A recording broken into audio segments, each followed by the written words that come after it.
au sujet de la souffrance. La souffrance a pour cause principale et originelle la polarité. Bon, on pourrait parler dans cette vidéo de tout ce qui amène à cette conclusion. C'est pas nécessaire parce que ça a déjà été fait et puis on peut aussi, je vais pas dire passer du coq à l'âne, mais pourquoi pas, même si quelqu'un n'a pas exploré tout ce qui n'est pas la cause de la souffrance, c'est-à-dire la psychologie. Enfin, la psychologie est la conséquence de la polarité. Donc la psychologie en elle-même n'est pas la cause de la souffrance, parce que la psychologie est déjà une souffrance. Enfin, la psychologie telle qu'on la connaît aujourd'hui en tout cas, qu'elle soit freudienne ou lacanienne ou autre, déjà quand on rentre dans Jung, on a une autre façon d'analyser la souffrance, donc d'analyser la polarité du bien et du mal. Donc déjà c'est pas si mal. Là, c'est en préparation de mardi où éventuellement on pourra échanger si la technique veut bien nous le permettre. Donc mardi, donc si la technique veut bien nous permettre, il y aura d'autres matières, d'autres matériels. Mais là, on va faire donc une petite vidéo avec quelques éléments. Par exemple, on va commencer par tout ce qui sépare du vide et rassurant. Et cette distraction polarisante est elle-même la souffrance. C'est-à-dire que tout ce qu'on va mettre en œuvre dans notre psychologie personnelle et collective pour obtenir une distraction comment dire, qui nous tient à distance ou qui tient le vide à distance, c'est ça qui cause la souffrance. Tant qu'on n'aura pas... enfin, il y aura les saturations qu'il faut pour qu'on comprenne qu'à un moment donné, il faut accepter de faire face à ce vide et de ne pas chercher de distraction qui nous en protège, qui nous rassure du vide. Bon, bah, s'il faut la saturation pour ça, à un moment donné, la saturation, elle sera là. Après, si on peut le comprendre, si on peut avoir suffisamment de conscience pour faire émerger cette réalité, cet aspect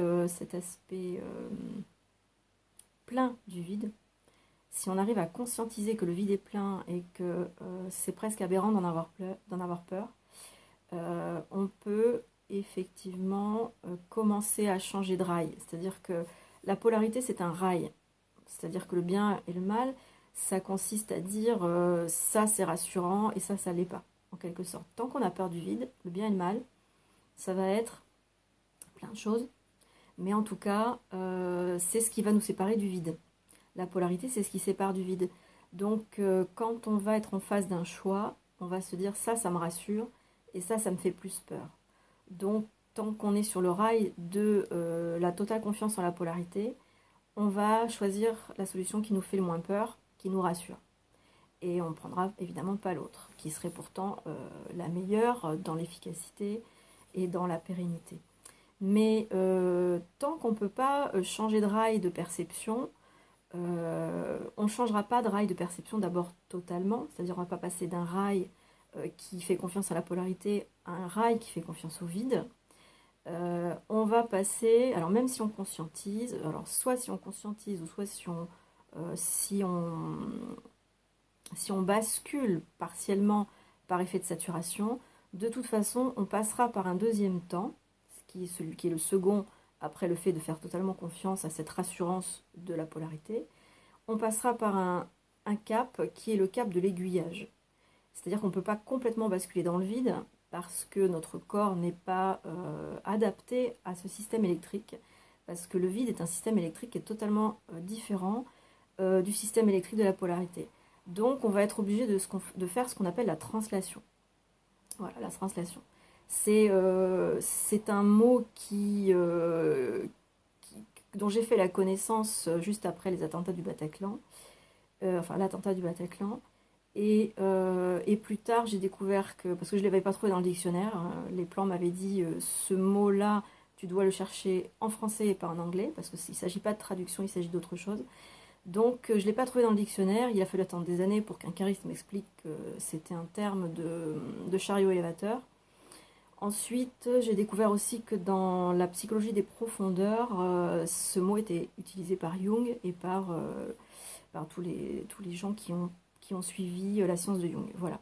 Donc la translation, ça consiste à passer d'un rail où on est totalement dans le système de la polarité électrique, c'est-à-dire sur le système dynamo subatomique, et passer de temps en temps, tant que le corps le peut le supporter, passer de temps en temps sur l'énergie du vide. Voilà. Nassim Haramein parle beaucoup de l'énergie du vide, c'est la matière, enfin l'énergie noire, et elle est présente partout, partout, partout, partout, partout, partout, partout, partout, partout. Voilà. Donc cette énergie-là, ce qu'on appelle le chi aussi dans les traditions orientales, c'est l'énergie du vide. Et donc cette énergie-là, elle est remplie de tout, de tous les potentiels et de toutes les solutions à tous nos problèmes. Donc c'est pas compliqué, voilà. Et puis là, il fait très très sombre, hein, franchement. Je ne sais pas si je vais pouvoir apporter quelques luminosités là-dedans. Dans mon terrier de lapin blanc. Ah si, c'est un petit peu mieux. Oui, oui, oui. Mon Dieu, c'était pas terrible, hein, franchement. Bon, on y va un petit peu plus clair, on va voir un petit peu plus que ce qu'on dit. Donc voilà, je sais plus ce que je disais, mais c'est pas grave, on va passer à la phrase suivante. Ce qui rassure nous sépare du vide. Ouais, donc c'est un petit peu ce qu'on disait un peu plus tôt. La souffrance rassurante nous distrait du vide. C'est-à-dire qu'à chaque fois qu'on va souffrir, on va être rassuré parce que c'est une habitude. La polarité, c'est une habitude. La polarité fait souffrir, mais on a l'habitude de cette polarité, donc la souffrance qui va avec, on est habitué aussi, donc c'est très rassurant. On sait où on est, on sait où on habite, donc tout va bien, même si on souffre, on continue. Hein, faut pas changer une équipe qui gagne, comme on dit. Donc nous préférons encore la souffrance plutôt que la peur du vide, évidemment. Donc sachant qu'il s'agit vraiment de deux systèmes différents d'alimentation électrique, parce qu'il s'agit vraiment de ça, hein, la psychologie, en fait, c'est de la physique. Et c'est de la physique des particules, c'est de la physique des principes qui sont déjà dans la matière, etc. Enfin, tout est lié, de toute façon, tout est un. Bon, on verra ça un peu plus loin, et de quelle façon. Donc, on a le choix entre deux systèmes d'alimentation électrique. C'est ce qu'on voit aussi dans le film Matrix. Dans le film Matrix, on nous décrit l'alimentation électrique du subatome et comment ce système de programmation peut nous exploiter, se nourrir de nous, etc. Enfin bon, voilà. Comme quoi nous sommes de l'énergie. C'est bien illustré dans Matrix, hein, même si au niveau du réel, ça se passe pas comme dans Matrix évidemment. Mais Matrix est une belle allégorie quand même de ces principes qui sont la définition des lois de l'énergie dans le système d'exploitation de la réalité qui fait partie du réel. Voilà. La réalité, c'est un système d'exploitation qui fait partie du réel. C'est-à-dire que le réel, c'est la poupée russe qui est au-dessus du système atomique. Le système atomique, c'est ce qui est en dessous, c'est la réalité. Et nous, alors bien sûr, moi je vous le fais en descendant comme ça, c'est-à-dire que je le fais avec la vision du réel. C'est-à-dire que le réel, dans sa réalité, c'est l'origine de tout. Donc il crée l'atome et l'atome crée la matière. Dans l'atome, il y a le subatome, c'est-à-dire tout ce qui est impression, mouvement de l'énergie. Alors, les impressions naissent du mouvement de l'énergie. Mais tout ça, c'est chapeauté par le réel, ce qu'on appelle aussi le soi, Dieu, ou comment est-ce qu'on veut l'appeler, comme ça nous arrange, enfin, comment ça correspond à notre système de pensée, c'est pas important. Voilà. Quel que soit le nom, de toute manière, le fonctionnement est toujours le même, peu importe le nom qu'on lui donne. Donc on va en rétrécissant, on va dire, les choses, alors qu'en fait c'est la puissance, elle augmente. Enfin, elle augmente différentiellement de façon opposée. C'est-à-dire que c'est un peu comme l'homéopathie. Voilà. Mais là, comment on regarde, c'est donc le réel, la réalité, l'atome et la matière au milieu. Alors que nous, quand on regarde depuis la matière, on voit les choses à l'envers. C'est-à-dire que nous, on a l'impression d'être à l'extérieur. On a l'impression d'être à l'extérieur et qu'à l'intérieur de nous, il y a des cellules, après il y a des molécules, après il y a des atomes, après il y a des quarks et toutes sortes de choses. Voilà, des particules, ce qu'on appelle donc les impressions subatomiques. Donc nous, étant dans la matière, on voit les choses comme ça, c'est-à-dire qu'on regarde avec un super microscope et on regarde le réel comme étant tout petit. Mais de l'autre côté de l'atome, on nous regarde de la même manière. Sauf que nous, on est à l'extérieur du réel, et pour nous, le réel est à l'extérieur. Enfin bon, elle est à l'intérieur. Donc c'est comme vraiment le sablier. Nous, on est de ce côté-là, c'est le manifesté et le non manifesté, qui est une autre forme d'énergie, qu'on appelle en fait l'énergie noire. Et donc celle-ci, elle est de ce côté du sablier, elle est non manifestée dans cette réalité-là. Voilà. Ce qui peut donner lieu à des multidimensions de réalité, qui sont de l'autre côté du supratome, enfin du noyau de l'atome, mais vous avez aussi des multidimensions qui se trouvent pas dans le noyau atomique, qui se trouvent autour du noyau atomique et qui font partie du nuage électronique des gravitations. Donc du système gravitationnel. Là, il y a ce qu'on appelle des espaces mémoire qui peuvent ressembler à des univers que l'on peut visiter, mais c'est pas, ça fait pas partie du réel, ça fait partie de la réalité. Voilà. Le réel et la réalité n'étant pas tout à fait la même chose, le réel englobe la réalité ou les réalités qui sont mélangées dans la réalité subatomique liée au système d'exploitation atomique. Donc c'est ça en fait le thème de Matrix, c'est l'exploitation subatomique. Quand à la fin Néo va à la source, il ne va pas à la source du réel, il va à la source du subatome.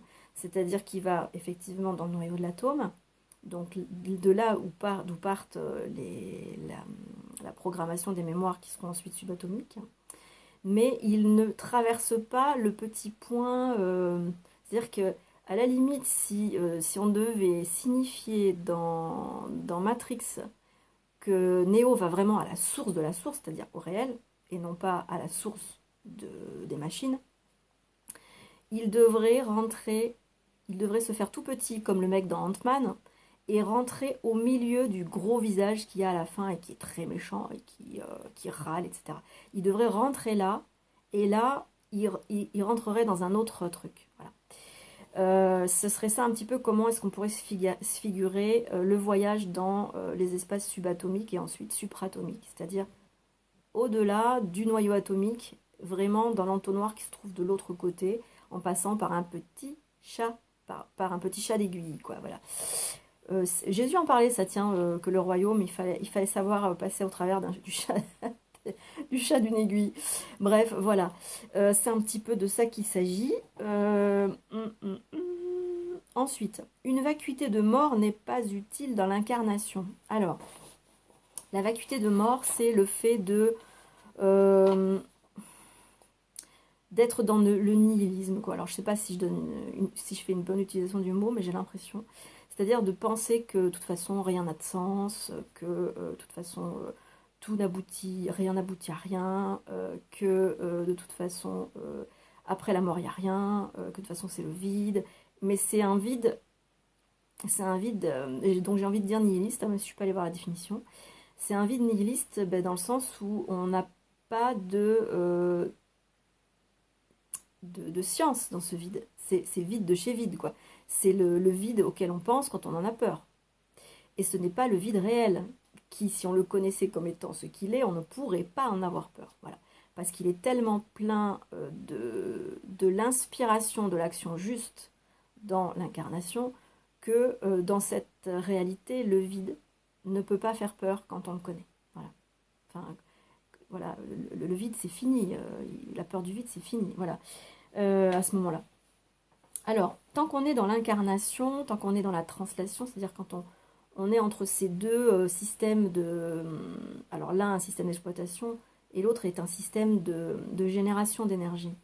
Donc, c'est-à-dire que le premier s'étant scindé du deuxième, n'ayant qu'un simple filet qui passe, il doit s'alimenter, il s'auto-alimenter en dynamo avec tout ce qui est incarné. Donc, comme on en a parlé, l'émotivité, donc la polarité qui est issue du système subatomique, donc de la matrice des machines, entre guillemets, nous fournit de la polarité, donc de l'expérience qui est négative, positive, positive, et donc ça crée de la peur, du bien-être, la peur, du bien-être, la peur, du bien-être, etc.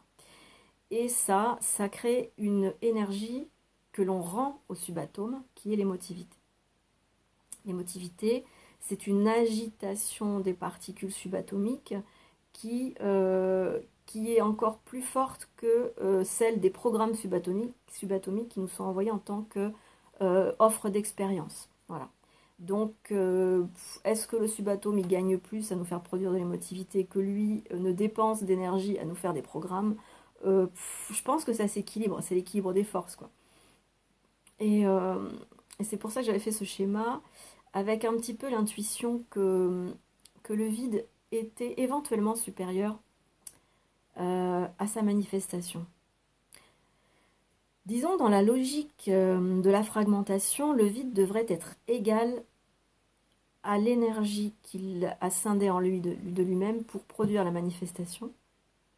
Mais quelque part en moi, je me dis que non, qu'il ne peut que lui être supérieur. Mais ça, puisque tous les principes font état d'une égalité parfaite, je suis pas sûre que... Enfin bon, pourquoi mon intuition voudrait-elle que le vide soit supérieur en énergie? C'est-à-dire qu'il est supérieur en énergie dans le fait qu'il est supérieur en potentiel. Je crois que ça va plutôt être ça. C'est-à-dire que c'est très subtil. C'est supérieur dans le fait que c'est supérieur en potentiel. Et après, la manifestation, forcément, est un choix de potentiel. Donc, ça ne peut pas être tous les potentiels. Donc, forcément, l'énergie manifestée va forcément être inférieure à une énergie potentielle. Voilà, voilà, ça y est, bon. Il suffisait de poser les questions. Voilà. Donc, pendant qu'on est encore sur les rails de la polarité, puisque c'est rassurant, puisqu'on en a l'habitude, et qu'on translate de temps en temps vers le vide, donc cette translation, c'est super important. Quand j'avais posé au plan la question après l'attentat du Bataclan qui m'avait mis par terre complètement, parce que je viens du monde de la musique et ça m'avait tellement touché que j'avais l'impression de connaître tous ces gens qui étaient morts. En plus, on nous en a montré le visage et tout, donc je suis allée dans l'empathie et tout, mon corps vraiment a souffert et tout. Et donc je me suis mis dans des colères pas possibles, dans des pleurs, enfin ça a duré des jours. Et puis les plans m'ont dit, mais alors dis donc, si tu supportes pas ça, si tu savais ce qui t'attend à voir, t'as pas fini de pleurer, quoi. Alors j'étais très très en colère encore quand ils m'ont dit ça. Donc je leur ai dit, mais alors, mais comment est-ce que je peux supporter pire que ça, quoi? Mais c'est le pire de l'horreur, ce qui s'est produit là au Bataclan. Et ils m'ont dit, il n'y a qu'une solution, c'est que tu arrives à faire la translation. Ah, j'ai dit, ouais, la translation, c'est quoi ces trucs? Ils m'ont dit, écoute, tu te débrouilles, tu te trouveras bien. Surtout, un indice, c'est que c'est pas la translation en anglais, c'est la translation en français. Donc, démerde-toi, quoi, cherche. Donc voilà. Donc, on cherche une famille et c'est utile pendant la translation. La translation, donc, c'est on passe de la polarité à l'unité en quelque sorte, c'est-à-dire à la neutralité, à la centricité. C'est-à-dire que quand on vit le vide, quand on est à l'aise avec le vide, dans les moments, parce qu'on n'est pas toujours à l'aise avec le vide, hein, dans les moments où on est à l'aise avec le vide, on est centré et on est dans la neutralité, ce qu'on appelle le point zéro. Voilà. Donc on est quelque part dans l'énergie du vide. Et l'énergie du vide nous remplit euh, jusqu'à un certain point, jusqu'au point où le corps est capable de le supporter au niveau électrique. Parce que le vide, c'est une énergie électrique, enfin une énergie nucléaire. Et donc le corps est un transformateur d'énergie nucléaire. Et donc il faut qu'il puisse supporter, il faut qu'il ait des accus, il faut qu'il ait des transformateurs, il faut qu'il ait des transistors. Enfin bon, il faut toute une ingénierie donc, qui fait appel à l'évolution, donc à l'opposition qui nous est créée par l'expérience. Je vais vite hein, sur les trucs, hein, mais voilà. Donc la vacuité, non, on continue sur la famille là. On se cherche une famille, c'est utile pendant la translation. Alors une famille, c'est quoi? C'est se faire des amis, faire des alliances, rentrer dans des groupes, rentrer dans des entreprises, rentrer dans des cercles d'amis, rentrer dans tout ce qui fait qu'on est grégaire et qui va permettre pendant un certain temps, le temps que justement on n'est que dans la polarité et pas ou peu dans le vide, de la vacuité réelle, de la vacuité vraie, quoi, qui est pleine de potentiel. Quand on n'est pas totalement à l'aise avec le vide, parce que c'est pas possible au niveau physiologique, alors quand c'est pas possible au niveau physiologique, ça ne l'est pas au niveau psychologique. C'est-à-dire si vous avez peur du vide, ça veut dire que votre corps il n'est pas prêt à supporter l'intensité nucléaire du vide. Voilà, donc tout est ok, il n'y a pas de problème. Mais savoir ces choses-là, ça permet de s'y préparer, parce que c'est en train de se passer, c'est en train de se faire. Donc, et il y a des gens qui se le prennent en plein dans la tronche et qui l'encaissent dans le corps. C'est comme des jets, là, quand vous traversez les vitesses du son successives et tout, vous passez G1, G2, enfin bon. Euh, voilà, c'est ça, hein, c'est vraiment des chocs électriques, énergétiques qui sont parfois très violents et qui, quand on ne sait pas ce qui se passe, moi je sais ce que j'ai fait, j'ai flotté quoi. J'ai dit bon allez on bouge plus, on attend que ça passe. Hein. en attendant que ça passe, on ne cherche pas à réfléchir parce que je ne savais pas qu'est-ce qui se passait, donc j'ai pas cherché à réfléchir. J'ai juste me suis dit, bon, ben, on bouge plus et on attend que ça passe. Voilà, quand on ne sait pas, c'est le mieux à faire. C'est quand on est dans des états de désespoir psychologique, c'est forcément, c'est de la souffrance, hein, c'est forcément qu'il y a quelque chose derrière qui se passe dans les corps subtils qui est en train de se résorber et qui est de l'ordre de la transformation électrique, ce qu'on appelle en alchimie la transmutation. La transmutation, c'est quelque chose d'électrique. Voilà. Donc tant qu'on n'est pas en capacité à supporter cette énergie nucléaire, on a besoin d'une famille. Que ce soit une famille par les liens du sang ou par une famille qu'on se construit, comme dit Jean-Jacques Goldman, tu es de ma famille. Voilà tout ça. Donc on se construit une famille et puis ben, ça nous permet d'être rassurés et de ne pas avoir à supporter le vide, qui est cette source énergétique nucléaire à laquelle on est appelé à se raccorder quand le corps il sera prêt, grâce à toutes les merdes qu'on aura eues et qui auront renforcé nos accus, nos transistors et nos transformateurs. Ensuite, donc, se chercher une famille, c'est utile pendant la translation et surtout aussi pendant avant, quand on ne translate pas, c'est-à-dire que quand on est que sur le rail de la polarité, évidemment, c'est absolument essentiel d'avoir une famille. Voilà. Ensuite, et évidemment, quand on change ensuite, quand on fait de la translation entre... oh, je m'excuse d'avoir fait ça, là, c'est pas très beau. Bon, bref, je polarise, c'est pas grave. On va voir ça plus tard. Quand on est... D'ailleurs, peut-être que quand ils font ça, ils font appel à cette conscience de la translation. C'est peut-être pas si négatif que ça, ce signe. Bon, c'est sûr que c'est un peu le signe des satanistes et tout ça, mais attention, attention, polarisé. Quand on est, on va faire ça, ce sera moins connoté. Quand on est sur le rail de la polarité et quand donc on découvre le rail de la vacuité, non pas la vacuité de mort, c'est-à-dire non pas la vacuité nihiliste, mais la vacuité du réel potentiel. Eh bien, on passe de l'un à l'autre. Mais comme le corps n'est pas encore habitué à supporter tout ça, il faut quand même être encore là. Voilà. Donc, on fait ça, on fait ça, on fait ça, on fait ça. Voilà. Sachant qu'on est le tout. Je dis ça, mais je dis rien. Bon. Ensuite, tant qu'on n'est que là, la famille, c'est hyper important. Donc, les alliances, les entreprises que l'on fait, tout ce que l'on met en place en groupe, que ce soit un couple, une famille entière, une entreprise, un groupe d'amis, enfin bon, tout ça. Et puis petit à petit, quand on commence à aller sur le rail de la vacuité du potentiel nucléaire, eh bien, on va avoir de moins en moins besoin de la famille. C'est ça qui fait que quand les gens se conscientisent, on dit qu'ils finissent par avoir l'air d'être des gens sans cœur, parce qu'ils n'ont plus trop besoin de ce rapport d'alimentation énergétique qu'il y a et d'échange, de transactions énergétiques qu'il y a entre les êtres qui fonctionnent sur la polarité, c'est-à-dire ce système dynamo. Je te donne de l'énergie, tu m'en donnes, je te donne de l'énergie, tu m'en donnes, je te donne de l'énergie, tu m'en donnes. Voilà. Et ça, voilà. Ça n'en finit pas hein, si on ne met pas un coup de hache là-dedans. Voilà. Donc évidemment, quand on met un coup de hache là-dedans et qu'on n'a plus trop besoin de ce système dynamo parce qu'on est alimenté sur ce rail ici d'énergie potentielle, qui est l'énergie noire, et ben on ressemble à quelqu'un qui est sans cœur parce qu'on n'a plus du tout les mêmes attitudes qu'ont les personnes qui sont dans une relation très transactionnelle, énergétique. Voilà. Donc ensuite, la vacuité de vie. Ah, c'était ça, la vacuité de vie. C'est pas la vacuité réelle, c'est la vacuité de vie. Parce que la vacuité de mort, la vacuité de mort, c'est le fait de dire, bah, de toute façon, il n'y a rien, on s'en fout, bah, on profite, et puis après, on s'en fout ce qui se passe après, on cherche pas. Voilà. La vacuité de vie, c'est, on découvre ce que c'est que le réel, comment il fonctionne, et on découvre que le réel, il est vide, forcément. Mais il n'est pas vide comme on l'entend quand on parle de vacuité de mort. C'est-à-dire, c'est pas un vide nihiliste. Donc, la vacuité de vie est le vide qui fournit la justesse de l'action. C'est-à-dire que quand vous allez dans cette vacuité de vie, ici, qui est sur ce rail-là, qui est l'énergie réelle, nucléaire, originelle, qui alimente aussi quand même ce système-là, eh bien, vous avez toute une panoplie de possibilités qui vous sont offertes dans ces expériences-là limitatives et qui sont polarisées. On peut insérer de l'énergie du vide là-dedans. C'est-à-dire qu'on va y insérer de la justesse, de l'intelligence et de l'énergie réelle. ceux qui renouvellent l'espèce d'eugénisme qu'il y a là-dedans. Hein? Voilà. Enfin, on renouvelle le sang, quoi.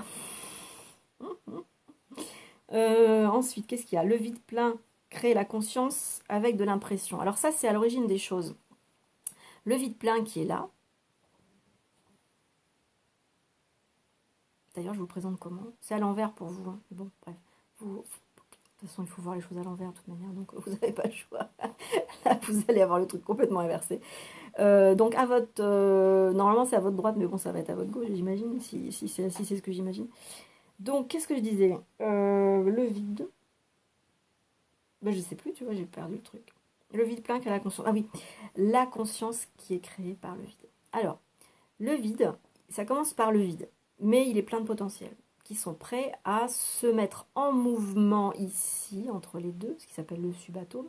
Ici, on est dans le supratome. On est dans le supratome ici. Donc, on est déjà dans une forme de manifestation, parce que le mur de Planck, il est quand même entre les deux. Et là, il y a l'autre côté de l'entonnoir avec le réel. Donc ici, on arrive ici dans une forme de manifestation, mais qui est encore immobile. Donc on est dans la vacuité de vie. Cette immobilité s'appelle aussi le verbe, et le verbe va émettre son son. Donc le verbe va se mettre en action, le verbe est l'esprit. Et l'esprit, donc, c'est l'énergie qui se met en mouvement. Et quand l'énergie se met en mouvement, elle crée ce qu'on appelle une impression électromagnétique, c'est-à-dire qu'elle, son électricité qui se déplace, c'est d'électricité statique, et elle va laisser des traces sur l'espace qu'elle va visiter dans son mouvement. Et tout le subatome est plein de ces mémoires-là, et elle se fixe sur les particules. Et d'ailleurs, est-ce que les particules ne naissent pas justement de cette agglomération d'impression des mouvements qui se passent de l'esprit? Je pense plutôt que c'est ça d'ailleurs, que c'est pas tellement que... c'est d'ailleurs comme ça que se forment les planètes et les astres, hein. C'est des agglomérations d'explosions de choses. Donc l'esprit se déplacerait, en se déplaçant, il créerait des mémoires à chaque espace-temps. Et chaque espace-temps, donc cette agglomération de mémoire ferait un espèce d'agrégat, une concrétion physique, hein, même si c'est très petit et qu'on ne peut pas le voir à l'œil nu, nos autres, hein. Surtout à l'époque, on ne pouvait pas. Mais à ces moments-là, ça crée des concrétions et ça créerait les particules. Et ces particules vont après continuer à graviter autour du centre atomique. Donc ça va créer tout un truc. Ça crée un disque, comme un disque DVD. Et ça, c'est un miroir. C'est un miroir de réflexion. Les disques DVD sont de couleur argentée. Donc c'est vrai que c'est intéressant cette visualisation parce que c'est un petit peu comme ça que fonctionne le subatome. Comme un disque dur, c'est un miroir argenté sur lequel vont se graver donc des impressions. Et c'est vraiment une imprimante, l'esprit, en fait. C'est une imprimante qui, en se déplaçant, fait des impressions. Voilà. Donc ça se grave. Et ces gravures, elles circulent. Ces gravures créent des programmes. Et ensuite, les programmes créent de la matière et des événements. Parce que la matière se met aussi en mouvement et crée aussi des événements. Mais c'est comme la graine dans l'arbre. C'est-à-dire que la matière, elle contient en elle les événements qu'elle va créer, quoi. Donc, ça communique avec la gravitation par intrication. Donc ça s'auto-crée à chaque fois qu'on fait un mouvement, on envoie une information dans le subatome qui nous renvoie quelque chose, etc., etc., etc. Alors c'est de l'énergie, mais c'est aussi de l'information en même temps. Parce que c'est de l'énergie, parce qu'il y a du mouvement, l'énergie est perdue, mais elle se crée aussi par retour, par l'émotivité qui en est. Mais aussi, il se crée en même temps de l'information. C'est-à-dire que l'énergie et l'information ne font qu'un dans ce système d'exploitation-là, subatomique. Donc, on revenait sur le fait que ce vide plein créait la conscience avec de l'impression. C'est-à-dire que nous sommes des êtres conscients et on croit qu'on a été conscient comme ça, la toc, ça s'est fait tout seul. Mais pas du tout, pas du tout. Ça s'est fait par un lent processus d'accumulation de ces agressions, de ces agrégations et de ces concrétions d'énergie en circulation, en mouvement. Et la conscience est née de ça, de la multiplication de ces mouvements et de ces impressions. Et ensuite, elle s'est installée dans la matière. C'est-à-dire que ça s'est transféré dans la matière. Voilà. Et ensuite, c'est revenu au subatome. Et à chaque fois, ça s'enrichit. C'est pour ça qu'il y a vraiment une augmentation de conscience et une complexification de conscience au fur et à mesure du temps. Et le temps, c'est super important pour créer de la conscience, parce que le temps est ce qui est nécessaire au mouvement. Le temps et l'espace sont totalement ensemble, quoi. C'est indissociable. Donc on peut pas avoir de temps sans espace, on peut pas avoir d'espace sans temps. Voilà. Bon.